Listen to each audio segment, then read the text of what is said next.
Opa, tudo bem? Eu sou o Luiz Camargo e seja muito bem-vindo. Essa semana viralizou nas redes sociais esse vídeo aqui. Tô aqui no site do PT, pra depois eles não falarem que é fake, né? Tô no próprio site deles, aqui ó, pt.org.br.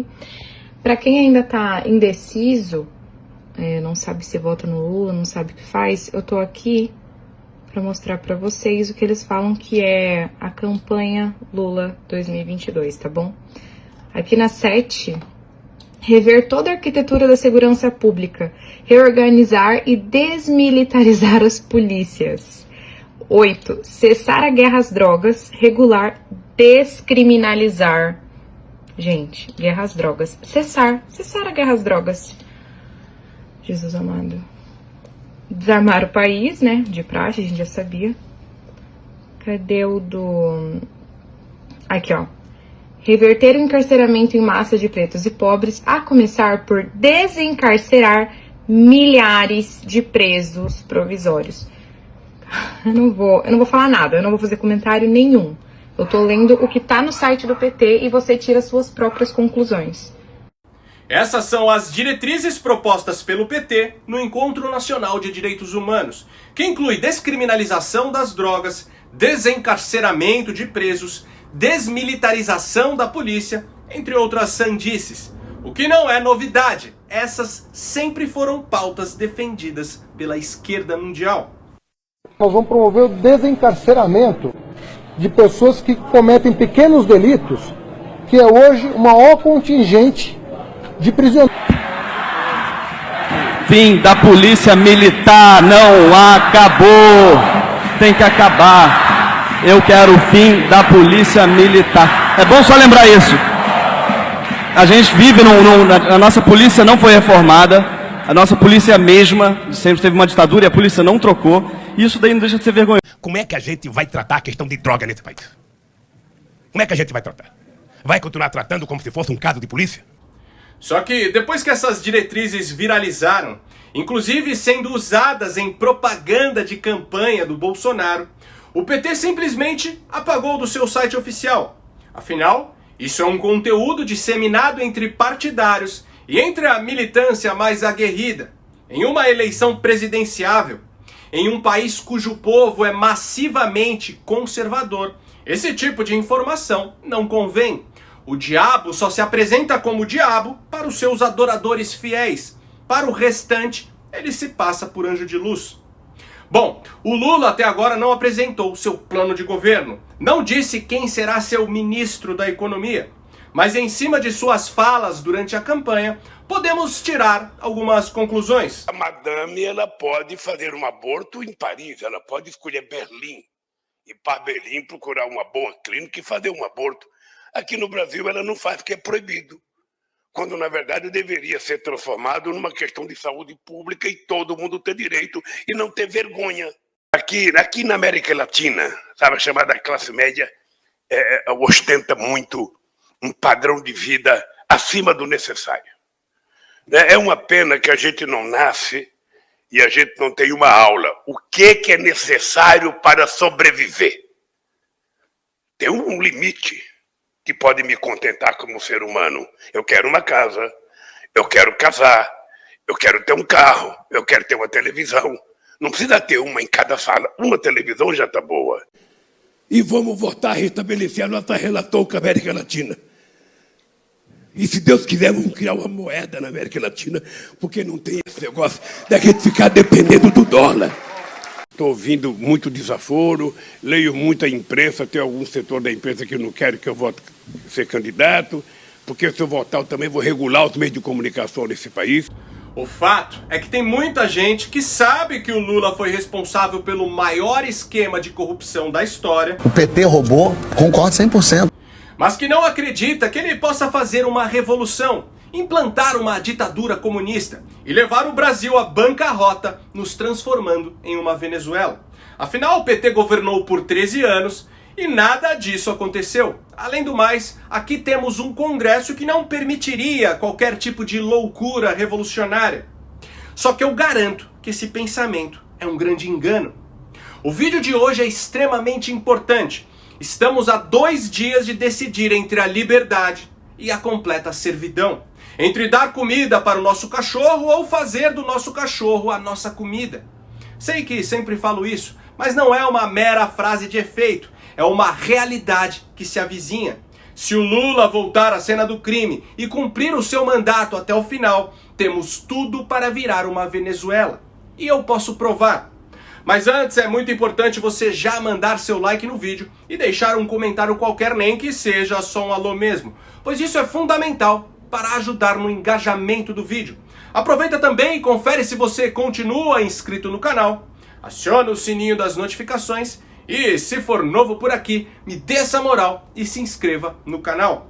Se desejar, dê um pause aí no vídeo para fazer todas essas coisas que já ajudam bastante. Feito? Então vamos lá.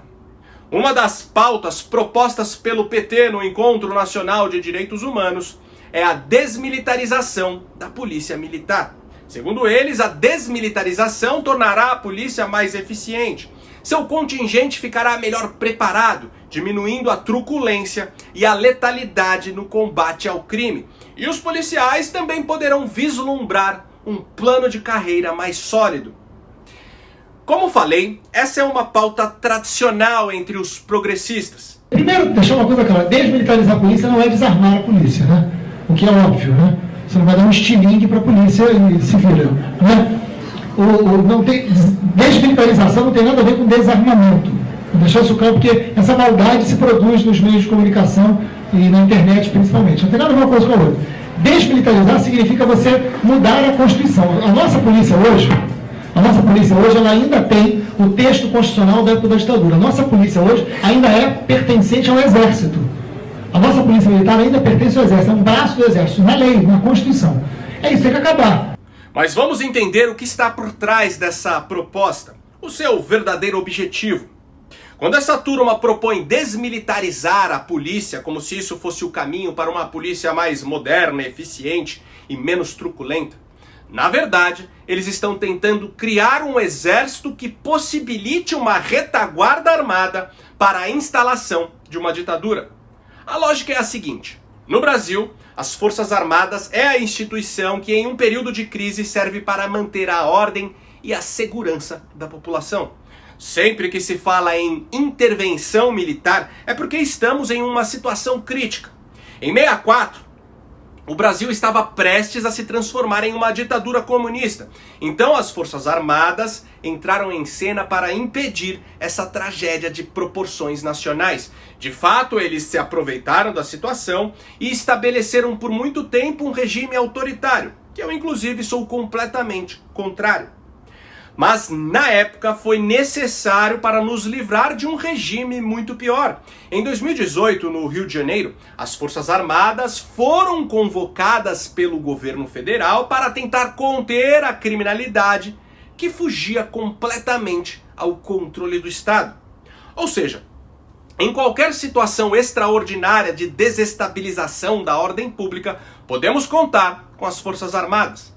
Agora, para conseguir estabelecer em um país democrático um regime de viés totalitário aos moldes de Cuba ou Coreia do Norte, os agentes incumbidos desse objetivo precisam dispor de um exército armado. Afinal, não se extirpa uma democracia e toma o controle de um país inteiro sem uma guerra. Hitler contava com a SS, que era um exército paramilitar do Partido Nazista, antes de ser parte integrante do exército alemão. Fidel Castro não seria dono de Cuba se não tivesse aliciado o exército da ilha para sua causa. Na Venezuela, as forças armadas são controladas pelos bolivarianos. Mas aqui, nossas forças armadas, graças a Deus, não são coniventes a investidas revolucionárias. O PT, o PSOL, o PCdoB, enfim, todos os partidos da esquerda brasileira não possuem um exército paramilitar e não podem contar com as forças armadas. Sendo assim, não poderiam de fato tomar o poder e estabelecer um regime totalitário. Só que esse empecilho seria plenamente resolvido com a desmilitarização da polícia. E para entender o porquê disso, primeiro precisamos ter ciência que a polícia militar é um braço das Forças Armadas. Apesar de estar sob a tutela dos governos estaduais em última instância, a PM responde para as Forças Armadas. É por isso que recebe o nome de Polícia Militar. E o que a esquerda de fato almeja com a desmilitarização é muito simples. Eles querem a sindicalização da corporação. Retirado o militarismo que proíbe a ideologia e o partidarismo político, o controle passaria para os sindicatos. Isso significa todo o contingente policial na mão da esquerda. No dia seguinte à desmilitarização, as centrais sindicais teriam o total controle das armas remanescentes dentro de uma sociedade cuja população está, em sua maioria, desarmada. Com isso, eles contariam com um exército muito maior que o das Forças Armadas, que em um confronto ficaria em desvantagem. Resumindo, eles teriam exatamente aquilo que não tiveram em 64 e que, por conta disso, seus anseios revolucionários foram frustrados na época. Outra pauta defendida nas diretrizes do PT é o fim da guerra contra as drogas. Em teoria, legalizando as drogas, o crime organizado com todo o seu exército também ficaria nas mãos do governo. E caso esse governo tenha aspirações revolucionárias, esse exército paralelo seria usado em favor da revolução. Não é à toa que um certo candidato consegue subir em um morro controlado pelo tráfico sem nem precisar ser escoltado por policiais. Mas enfim, preste atenção nessa imagem publicada pelo próprio PT em seu perfil oficial do Twitter alguns meses atrás. Renasce a esperança na América Latina. Ou seja, é o partido ostentando e legitimando o que está acontecendo na Venezuela, na Argentina, no Chile, na Nicarágua, na Colômbia e colocando o Brasil como o próximo da lista. Você percebe o quão sério é isso? É claro que depois eles também apagaram esse post, mas o print é eterno. Entenda uma coisa, toda a América Latina está seguindo o mesmo padrão. Líderes devidamente preparados pelo Foro de São Paulo estão ascendendo ao poder através de eleições sujas ou por conta do alto índice de abstenções, reflexo direto de uma população alienada e cansada da tal polarização. Só que ao ganhar as eleições, essas lideranças colocam em prática um modelo econômico que leva o país à bancarrota, para em médio e longo prazo deixar o povo dependente das esmolas estatais, garantindo sua estadia perene no poder. Com Lula não será diferente. Ele está com sangue nos olhos, ficou quase 2 anos preso, sabe que pelo menos metade da população não engoliu a sua descondenação. Não é por menos que tem tanto medo de sair às ruas. Ou seja, o Lula está com sede de vingança. Não apresentou seu plano de governo até agora, pois se trata de um plano de vingança contra seu maior inimigo, a classe média brasileira. Visto que este é o nicho da sociedade que mais tem aversão à sua figura, além de, historicamente, a classe média ser o nicho da sociedade que oferece maior resistência a projetos socialistas de poder. Nenhuma ditadura socialista pode se estabelecer no controle de uma nação sem primeiro esmagar a classe média. Os pobres são comprados com o assistencialismo estatal. Os muito ricos, os banqueiros e metacapitalistas fazem conluios espúrios com a elite governante. Já a classe média, que é quem mais se beneficia com o livre mercado e com o recuo do Estado, é um empecilho a ser descartado. Aqui na América Latina, sabe, a chamada classe média ostenta muito um padrão de vida acima do necessário. É porque eu odeio a classe média. A classe média é o atraso de vida. A classe média é a estupidez. É o que tem de reacionário, conservador, ignorante, petulante, arrogante, terrorista. É uma coisa fora do comum a classe média. Mas Luiz, o Lula já governou o país por 8 anos e não acabou com a classe média, não instaurou uma ditadura e nem viramos uma Venezuela.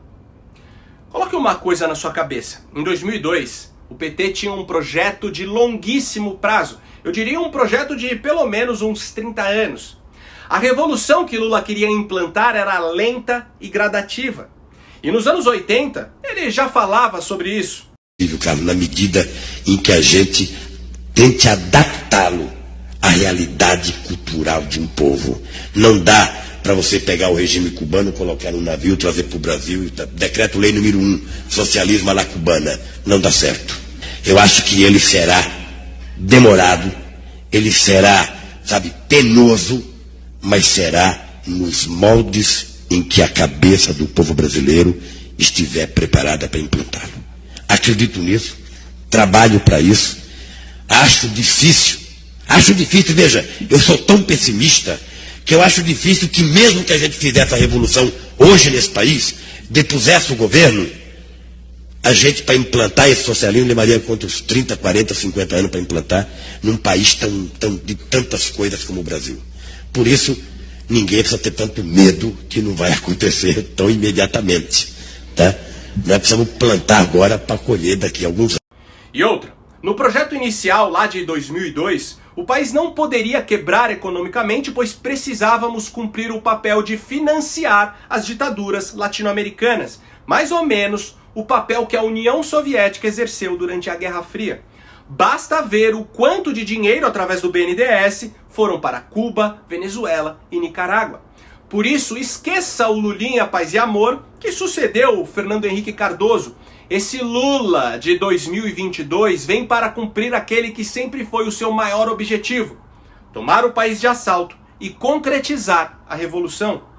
O problema é que entre os muitos brasileiros que pretendem anular o voto, ou que vão votar no Lula porque o seu senso moral não é forte o bastante para transpor o nojinho estético que sentem do atual presidente, insistem que esse papo de transformar o Brasil em uma Venezuela não passa de uma narrativa da oposição para amedrontar desinformados. Haja visto que Lula escolheu Geraldo Alckmin para ser seu vice, assim como já deu aceno para Henrique Meirelles, duas figuras pró-mercado. Só que isso é só mais um engodo. Guilherme Boulos, um dos coordenadores da campanha do meliante, deixou bem claro que Alckmin só foi colocado como vice de Lula para ludibriar eleitores moderados e que ele não terá qualquer papel ou influência em um eventual governo petista.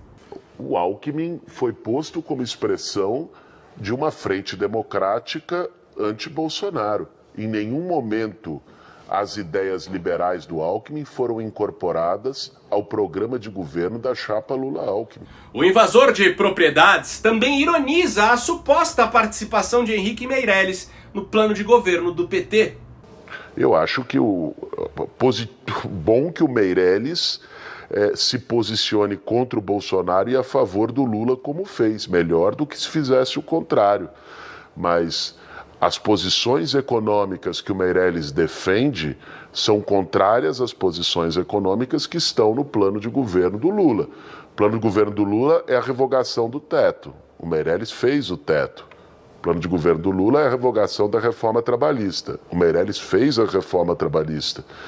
Então, eu não acredito que seria o caminho mais coerente com o plano de governo que está colocado o Meirelles ser o responsável da economia. Não se engane, esqueça o que aconteceu em 2002. Ali o PT tinha um plano a longo prazo, agora é diferente. Justamente porque aquele projeto inicial sofreu uma ruptura.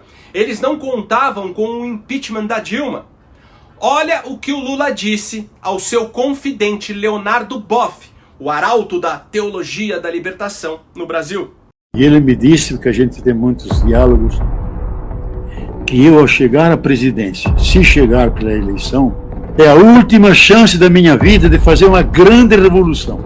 Vou fazer, porque depois disso já estou velho demais, não posso. Então, vou fazer um discurso político para que todo mundo possa manter a unidade nacional, mas a prática vai ser radical. Agora preste atenção nesse discurso feito, se não me engano, em 2020. É simplesmente estarrecedor. Um discurso de um revolucionário marxista que não difere em nada dos discursos do Fidel e do Stalin. O que nós esperamos, o que eu espero, é que o mundo que virá depois do coronavírus seja uma comunidade universal. No mundo que eu espero, depois da tragédia do coronavírus, O coletivo haverá de triunfar sobre o individual. A solidariedade e a generosidade triunfarão sobre o lucro. Um mundo em que ninguém explora o trabalho de ninguém. Mas as grandes tragédias também são reveladoras do verdadeiro caráter das pessoas e das coisas. A pandemia deixou o capitalismo nu. A tragédia do coronavírus expôs à luz do sol uma verdade inquestionável. O que sustenta o capitalismo não é o capital. Somos nós, os trabalhadores. É essa verdade, nossa velha conhecida, que está levando os principais jornais econômicos do mundo, a Bíblia da elite mundial, a anunciarem que o capitalismo está com os dias contados. Está mesmo, está morindo. Está nas nossas mãos, nas mãos dos trabalhadores, a tarefa de construir esse novo mundo que vem aí.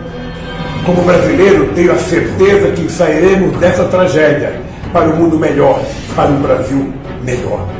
E é com esse espírito, essa alegria e essa criatividade que estamos todos lutando para sair das trevas e fazer chegar o mais depressa possível o amanhecer da justiça social e da igualdade e da liberdade. Espero que a tragédia do coronavírus seja a parteira do verdadeiro mundo novo que sonhamos.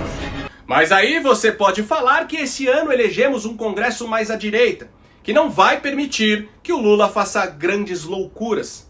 E sim, você tem toda a razão. Se Deus nos livre, o ex-presidiário voltar à cena do crime, temos que ficar em cima dos deputados que elegemos. Se a tragédia da vitória do Lula acontecer, com certeza, com esse Congresso, o Molusco fará um governo atravancado. Não vai conseguir aprovar nada, até porque a esquerda ficou derretida no Legislativo. Independente do resultado deste segundo turno, o bolsonarismo venceu essas eleições. Isso é ponto pacífico.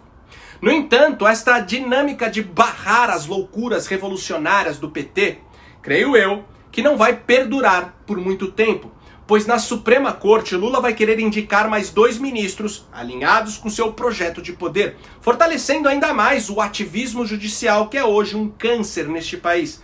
E assim vai tentar governar através do judiciário que, por sua vez, vai retirar gradativamente a autonomia do Congresso, tanto para aprovar projetos de cunho conservador ou liberal, como para barrar projetos de cunho progressista e estatizante.